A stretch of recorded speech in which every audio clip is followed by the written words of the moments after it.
Chris has always been a fierce competitor and he's very high level, but have you even seen another level to him since he's never been at this point and there's kind of like maybe a little added pressure? Well, I kind of doubt it. It's just in the sense of how good he's been. He was that way in college, he was that way at USA basketball. I don't know, through the NBA because we play him, but I've never played him in the playoffs, so I don't know. But you don't get any better competitor than what he is.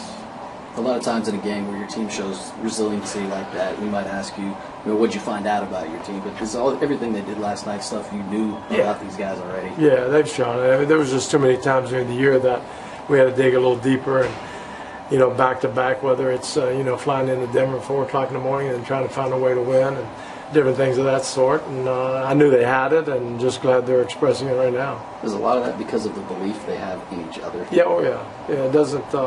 They're able to get on each other and push each other to higher limits, and it's a good foundation of that. They're all in it together, and they're all important. Mike, did you do anything in game different? Push any different kind of buttons? Say anything different? Anything that as the game progressed? I don't say anything. We just talked about the same thing over and over. Probably the only thing, we went to a shorter rotation and just trying to make sure I gauge the guys that they can go that long, and they could, and then we'll see the next game. It all changes. Every game changes a little bit, has a new face and new problems to face, but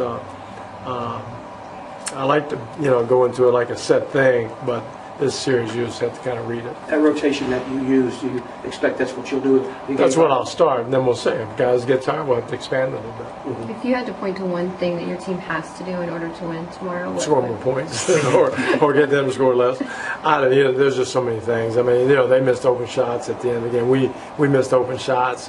Who hits big ones? Eric hits a big one. Trevor hits a big one. They missed a couple big ones. It just goes back and forth, and sometimes it's the will of the gods. Sometimes the ball bounces the right way, and you just got to try to do everything you can in your power to win. Is there any concern with Chris's foot going into tomorrow? There's always concern, but he said it feels pretty good, so that's all I know. He wouldn't tell me anyway, so we'll know as it goes forward. Mike, to have this series at 2-2, Game 5 back at home, obviously, you always do the one game at a time thing, but right. I mean, you guys do know, as obvious it is, you win this one, you're up 3-2. The series for the first time starts to tilt in your favor. Well, the fifth game is really, really important. In winter 2-2, I mean, that's, I don't know what the percentage. I'm sure Daryl could tell you what the percentage is, and I don't even want to know. But if we got to, as they do, you got to grab this one. But then again, it's not the end of the world. We've shown we can win there. So the next game, we think only about the next game. At this level of the playoffs, is it crazy because it's just like this is the most important game of the season, and then you win that game, and then everyone's is it crazy that every time it's just people say the same things basically? Yeah, and there's not a whole lot to say. It's just do it. But it's fun because of the importance of each game, each play, each possession, and all that. It makes it great. And then you're right. And then the next game is just as important. But you're not going to, one of the hardest things is to close anybody out. And then we got to try to get there first. But just to try to win a game is tough. And our guys have been up to the task. We'll just see if we can gather enough emotional and physical energy to meet the challenge. How much sleep did you get last night? Not much. But you know what? It's one of those things where I can't wait to get up in the morning. Mike, to go off topic a little bit, tomorrow the franchise is really going all out and all in for Santa Fe. You and your wife have been involved in a number of charitable activities since you've been here. What do you think about what you're doing, and how meaningful it is to you to see this? I think it's so much more meaningful than what we do. It's I'm just glad that Tillman and the organization and everybody's behind it 100%. And if it moves two or three people to understand, we've got to have some change, it'll be great. But your heart goes out to them and puts you back in reality real quick. And it's just time for something to change. We just can't go on.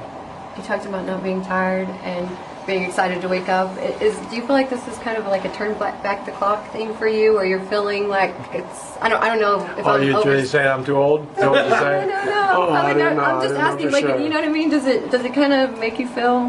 Makes me feel alive. I know that much. It feels good. I mean, this is kind of you coach all year for this, or even your whole career to get here and get close as you can. It's great competition. It's one of the best teams ever. And like I've always said, I like our locker room. I like what's in there. And, you know, I'm just proud of them and what they do every night. And whatever happens. You said last night that you said already all we did was pull even. We didn't do anything. How in tune do you feel like your guys are on that side? They know that, you know, we have to get back to, you know, get down to normal sea level real quick because we got a lot of work left.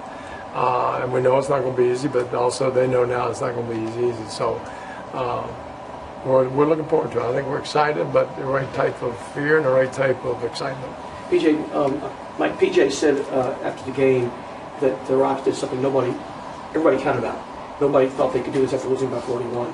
Kind of like the us against the world mentality. How do you look at that as far as where you are at right now? Us against half the world? I don't know.